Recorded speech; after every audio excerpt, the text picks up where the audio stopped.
dernier à l'hôpital de Pointe-à-Pitre, il y avait 2 infirmières pour 100 patients. Quand on sait que les soignants ont dû laver les patients à l'eau de Cologne ou à l'eau du robinet parce qu'il n'y avait plus d'eau stérile. Protégés quand on sait que les soignants ont été à court de masques, à court de lits, à court de gants, à court de médicaments.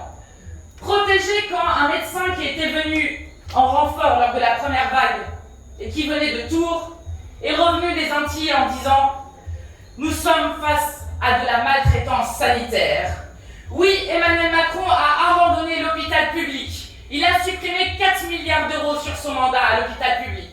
Il a fermé 17 900 lits pendant son quinquennat, dont 5 700 en pleine pandémie, rien qu'en 2020.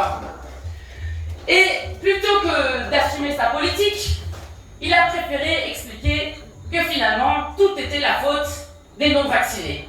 Et donc, il a suspendu les soignants.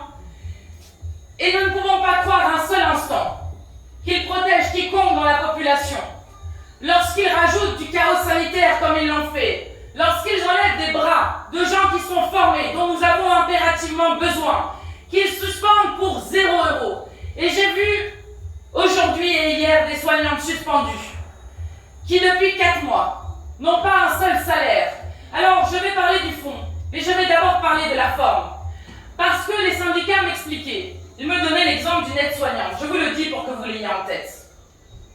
Ces suspensions sont illégales.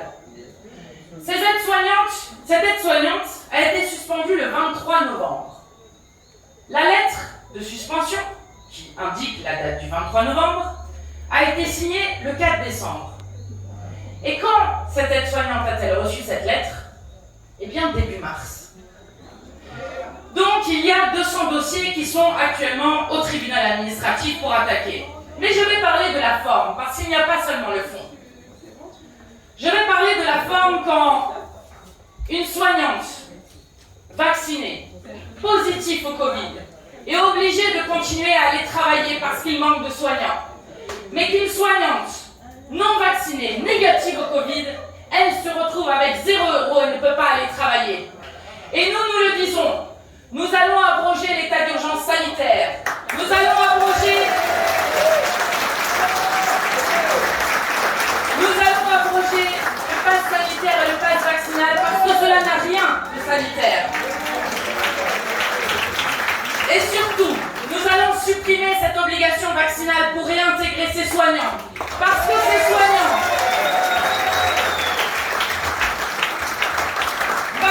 soignants ont choisi ce métier pour une raison, pour pouvoir soigner les autres.